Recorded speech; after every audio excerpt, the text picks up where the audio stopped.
Hey guys, Christina Ricci. If you want more PARS and more distance off the tee, then let's get you to optimize your launch. All right, the driver is the only club in the bag where we want to swing up on it. So it's really important to set up for launch. And I see a lot of players trying to do that, and I love it. But there's a couple things that I want to point out, and for the newer players, if you're new to launch, this is going to be a real game changer for you, all right, because the driver is the longest club in the bag. All right, so it makes sense that it has a slightly different setup than the other clubs. So we're going to cover it all for your setup. I'm going to also share some in-motion keys so you can launch this puppy, get more distance, and get more PARS. You ready? Let's get to it.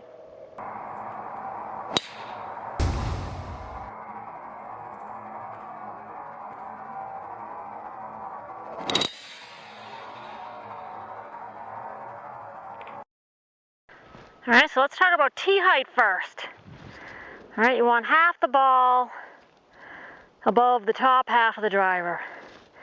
All right, I see a lot of players that teeing it up either too high, right, where the entire ball is sitting above the top half of the driver, or too low. All right, believe it or not, this is a big deal. Just your tee height. All right, so that's too low. You're going to have a hard time launching that. All right, most likely going to come in level or even descending. All right, so make sure half the ball is above the top half of the driver. Ball position is off your lead foot instep. All right, and the shaft, you can see, is parallel to that shaft line on the ground. I see a lot of players forward pressing, right? So that is no bueno.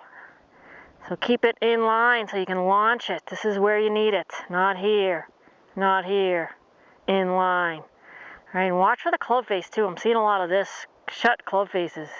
All right, this is because typically from people think that this is square, so they're like, oh, let me start it square so I can hit it.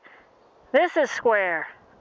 Oftentimes your club face is going to look a little open. All right, so that's a really important point. Grip pressure can shut it, so I just tighten my grip. All right, so really be careful of that. That's a big deal too. With the stance, I like slightly wider than shoulder width because you need the stability and flare those feet. All right, I see a lot of players square or even duck toe because they're trying to stay super stable, and that just locks up your hip. So flare your feet. You're going to thank me on this one because it's going to be so much easier to turn back and through. All right, so we have our tee height good, check. We have our ball position good, check. Green check. We have our shaft in line. We're not forward pressing it and it's not back. And we're making sure our club face is square, so it might look a little open to you. All right, next, shoulder line, really important. All right, actually from our feet, knees, hips, shoulders, we need to make sure we're parallel to the target line, left and parallel. All right, we're going to make sure our shoulders are square, so our sternum, because the ball's so far forward, is going to be behind the club head. Where players go off is they try to get their sternum over the ball because they think that's where it should be. All right, and that just opens your shoulders. All right, and that's going to create a slice, a pull, weak right, nothing good. All right, so if anything, close your shoulders a little bit so you can come from the inside. All right, so if anything, close your shoulders a little bit. And what happens when you put your sternum behind, you can see what it does to my shoulder line. All right, when I put it ahead, look what it does. Makes it level. No bueno. All right, so we want a little tilt with our spine. So you can see my spine is tilted. All right, that's correct. We're actually going to rotate right around that when I get to the in-motion keys, but it's really important here at setup to promote a launch. All right, so we're going to be parallel here. All right, so I've laid a shaft on my target line and our body lines. All right, so everything is square. Our body lines are parallel and left of the target line. When players go off is they open.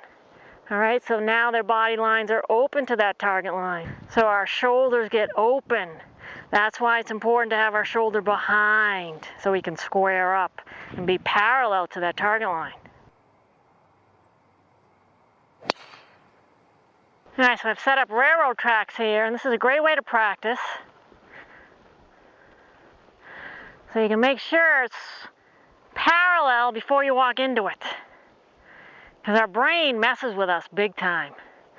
All right, so I can see my front shaft. I always like to lay a shaft on my target line. I actually don't use one behind the ball, but I just wanted to show you the full target line here, so it's parallel with this. All right, so that looks parallel. So now I'm going to go ahead and walk in, set my heel line on that parallel shaft, make sure my ball position is good, and get my sternum behind the club head. All right, now I'm going to go ahead and look out to the target. All right, so you're the flag. All right, so the flag should be to the right of you for a right-handed player. If it's to the left, you know you're aimed too far right, and vice versa. All right, so if I am here looking at my target, I know I'm too far right because you're the target and you're way over there. So if I'm actually looking at the target and I'm getting up to crane my neck, I see this a lot. To say, hey, Susan, where are you going? I'm going over there. Really? And she's getting up and craning her neck 360 degrees. All right, that's a clue. You're coming out of your posture to look at the target. All right, so instead, my shoulder lines are parallel, left and parallel of the target line. All right, so that's a really important point to understand. And this is a great way to retrain the way you see the target line. You need to see it correctly. All right, so now I am perfectly aligned. The target is to the right of me. You're the target. I'm in my posture, swiveling my neck, and I can see the target line out of this eye. All right, so that's why it's really important to make sure you have good alignment. All right, it really begins with the sternum here, so really make sure your shoulders are in line. That is key. Make sure they're parallel and left of your intended target. All right, some really important in-motion keys. All right, when you set up, you have an angle with your spine. All right, I want you to rotate around that angle. All right, that's the feeling you gotta have. I see a lot of players try to get behind the ball and they really lose their spine angle. Move laterally off the ball. All right, if you do that, there's just too much can happen between back to downswing. So instead, really feel crazy stable, get a nice wide takeaway, put pressure into the ground, and rotate around your spine. And then on the downswing, rotate around your spine. And you can see the front leg is super stable and almost pushing backwards. Matter of fact, it is, because that's going to help you launch it. All right, so you're going to have an angle like this with your shoulders through the ball.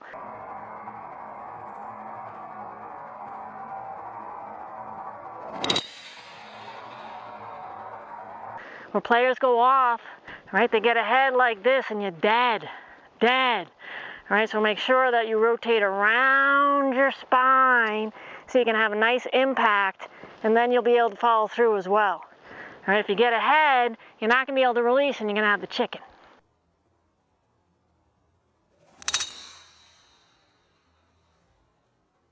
All right, the most important factor is getting to a full finish. So you're the target. My belly line is left of the target. My hips are fully left of the target. My shoulder is wrapped all the way around. All right, because you got to understand what gets the ball launched and going far is optimizing spin and our launch angle. We do that by hitting the ball in the center of the face. All right, so you have to have equipment that is fitted. That is paramount. Or it's going to be real challenging to hit it in the center of the face.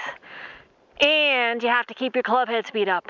And how you do that is getting to a full finish. So having a nice solid setup, a smooth fluid swing, and getting to a full finish. All right, a lot of players think, ooh, I hit the ball. I'm done. and the ball ends up going right. And you can see my belly button is right at the target. My hips are way over here, all right? And you're not going to get a lot of distance doing that, so you really got to focus on getting to a full finish. And I know what you're saying next. Christina, I don't have the flexibility to do it. Yeah, you do. All right, it has nothing to do with flexibility. That's the awesome news. All right, all you got to do is make sure that you allow that back leg, even slide it in, to touch the front. A lot of players keep it straight and they can't get to a finish. So you can see I'm blocked. I can't get to a finish because that leg is straight.